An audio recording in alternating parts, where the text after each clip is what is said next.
I want to share something with you that I just recently discovered, and it's pretty shocking. When it comes to losing weight and keeping it off, we have been lied to our entire lives. I have documented proof.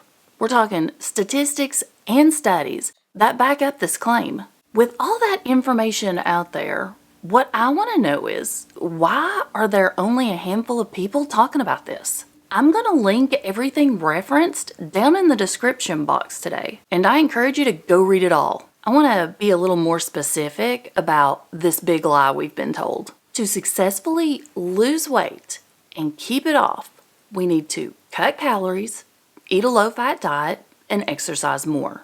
And these are the instructions we have been given for decades. I followed my doctor's orders. I did everything that I was told to do, and yet I continued to fail. I was 330 pounds. I couldn't figure out what was wrong with me because it seemed so simple, but for some reason, I couldn't do it. Not once did I ever question that maybe it wasn't me. Maybe I'm not getting the right information or the tools I need to succeed. But it turns out I never stood a chance in the first place because statistically speaking, the odds were already stacked against me. And after you hear these numbers, well, it's obvious.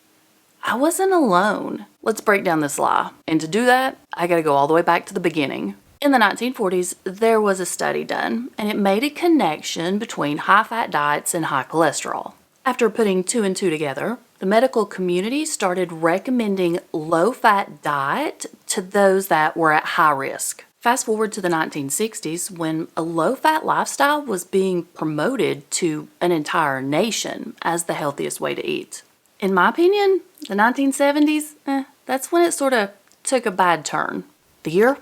1977. The U.S. Senate Select Committee on Nutrition and Human Needs compiled a list of recommended dietary goals for the American public. It states that we need to increase carbohydrate consumption to account for 55 to 60% of our caloric intake. A few others that were on the list: reduce our fat intake, our salt intake, reduce sugar consumption, increase our intake on fruits and veggies, decrease our consumption of meat, eggs, butter, and so on. But number 1 and number 2 are the ones that stood out most.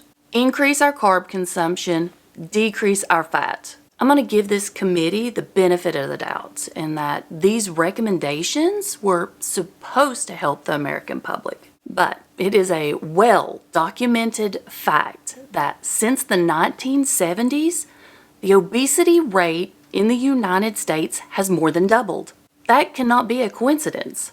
And those rates continue to go up every single year. By the 1980s, a low-fat, low-calorie diet has become the standard. Not only recommended by physicians, but the government as well as the food industry. The American public received the message loud and clear. Eat less fat, be less fat. And during this time, literally thousands of fat-free and low-fat products hit the market. Our favorite cookies and chips were now fat-free, but unfortunately they contain tons of sugar, corn syrup, and carbs. Thus began the obesity epidemic. It's now 2024, so where do we stand statistically?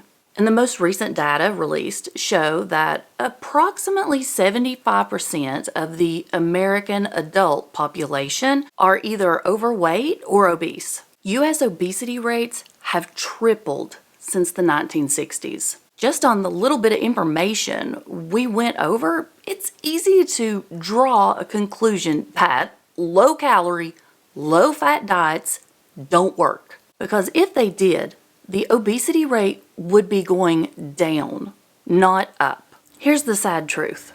Researchers have known for decades that calorie restrictive diets don't work for sustainable weight loss. For some reason, these findings are completely ignored by not only the general public, but the medical professionals we seek out to help treat us, even though the scientific proof is right there in black and white.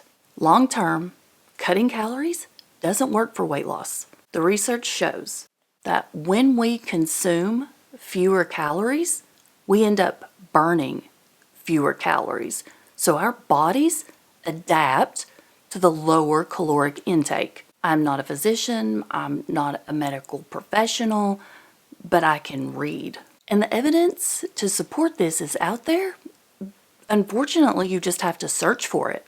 We're being given the wrong information from our healthcare team. Could it possibly be because they're not educated on nutrition? A 2021 survey of medical schools revealed most students received approximately 11 hours of nutritional training, with some of that training being student-run or even culinary classes. I spent more time than that just reading through articles and studies and researching for this video. Dr. Fung, Dr. Ludwig, and multiple other healthcare professionals have been trying to get the word out for over a decade at this point. It's not about calories in versus calories out or calorie restriction. The key to losing weight and keeping it off is all in the hormone insulin.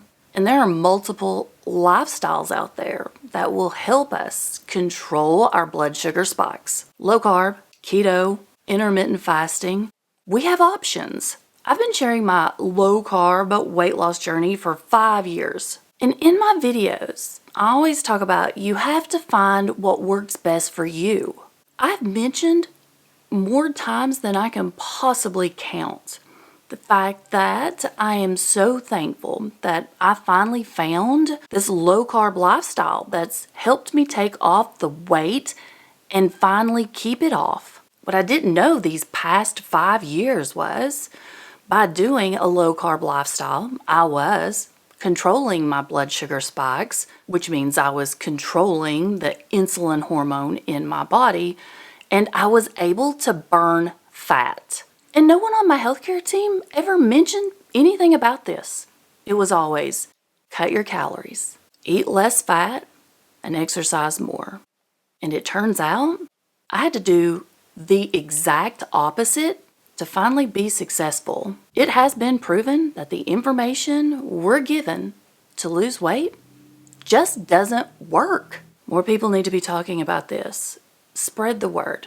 I have more videos coming up in the very near future on all of this. Intermittent fasting, dirty fasting, ways to be successful, and so much more. So remember to subscribe, share, hit the notification bell, and remember to comment down below. Give me your thoughts.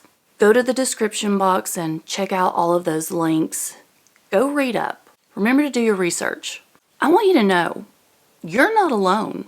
If you're struggling to lose weight, to find what works for you, and you feel like it's just hopeless, we're in this together. Thanks for watching, and I hope that you found this useful. I'll see you in the next video. Bye.